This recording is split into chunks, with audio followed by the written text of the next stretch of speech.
Hello and many welcomes to you, the readers. My name is Phil Woods. Phil, they're not readers, they're watching this, not reading it.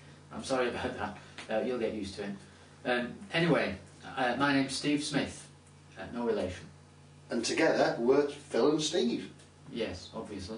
Oh, didn't they? Anyway, let's leave that bit. Why are we here, you might ask? Well, we've just written a book. Here it is, it's just been published. Phil, why don't you tell them what it's about? Don't you know? Well, I know, yes, but I'm just sharing the descriptive explainments with you. Ah, right. It's a funny look at this great English language of ours. It's the way we use words, mix them up a bit. Anyway, Mr. Stevenage, can you tell the kind viewers a bit more about what's in the book? Well, yes, there's lots of paper, some ink, No, and a lovely Stevenage, just stop there a minute. Not literally what's in the book, more the content. Oh, okay, yes. Well, as an example, there's some cliches in here. There's a chapter on cliches, maxims, idioms, that sort of thing.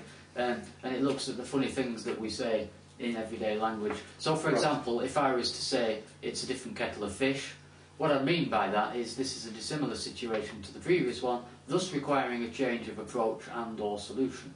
When in fact, what I'd actually be saying is, here is another water boiling device containing seafaring or freshwater creatures, which is an odd thing to say, yeah. But people do, and people say it without thinking, don't they?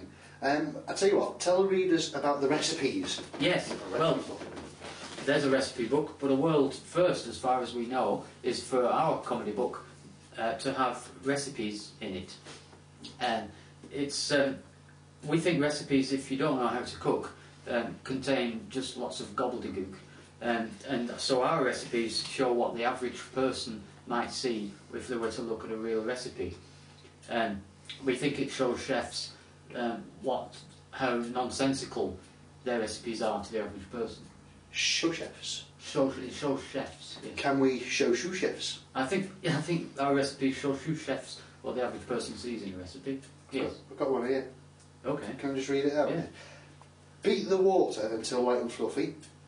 Refrigerate the blind dates and angularise the pre-condamental necessities. Well, that's just nonsense, isn't it? That proves the point, really. Well, actually, we understand that recipes don't really say those things, but if they... Thank you. Recipes don't really say those things, but our book shows you the sort of things that they do say if you don't know how to cook. One of the other chapters is things that annoy us. Why don't you show the readers about... tell the readers about the slippers. I'll do better than that. I shall show them and tell them about Whoa, show and tell. I have one here I made earlier, just like on Blue Peter. Yes. It's a slipper, and there's one fault. It has no back, and it's disgusting. What's it the really point? annoys me. Me too. I mean, there's no point. I mean, this is 5 years old, and it's not used, is it, Steve? No, it's brand new. Brand new, 5 years old. Yes. But you put it on your feet like this, see? Like that. Yeah. But the front of your foot is warm, Yes. and the back of it's not. What's the point? Exactly. It's like putting the heating on in the winter and sticking your arse out the front door. It's just the same. It's just nonsense. It's just the same. These slippers need to be destroyed. Go on then. Brilliant. Right, one of the other things we do in our book is to change language. Now that sounds quite a drastic thing.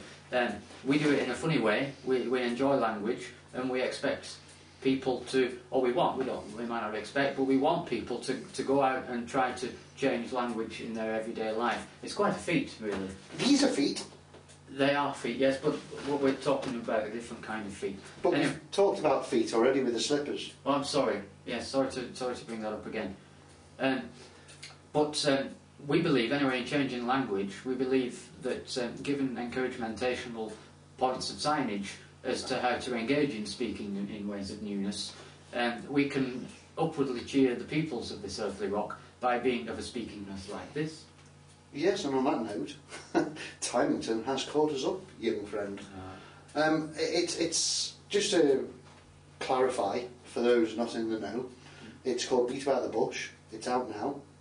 It's also got a subtitle, The Funny Side of Language, so Beat About the Bush, The Funny Side of Language, by Phil Woods and Steve Smith. It's available online at Amazon, Tesco, WH Smith's, Borders, Waterstones, Barnes and Noble, yeah, in America. There's many places available at different prices, but the RRP, or the price that is recommended to retailers, is £5 of your £8 and 99 of your £8 credits. $5.99. £5.99. I think you've made some mistake there. That's ridiculously cheap. $5.99. No, it couldn't they? Indeed. It did. In America, I wouldn't go there and buy it because it's a bit more expensive. Is it? And you got to pay for the flight. Yes. Probably no point. Although it is very good. It's $9.95. $9.95 in America. Oh, hang on. No, that's in dollars, Phil. Oh, right. Oh, so it's a bargain. It's about the same. It's about the same, or approximately the same.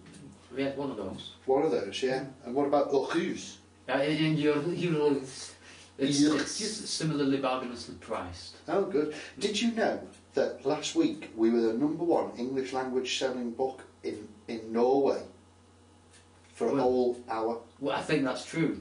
Yes. That's fantastic. It's good news. And not many books can say that. No. This one can.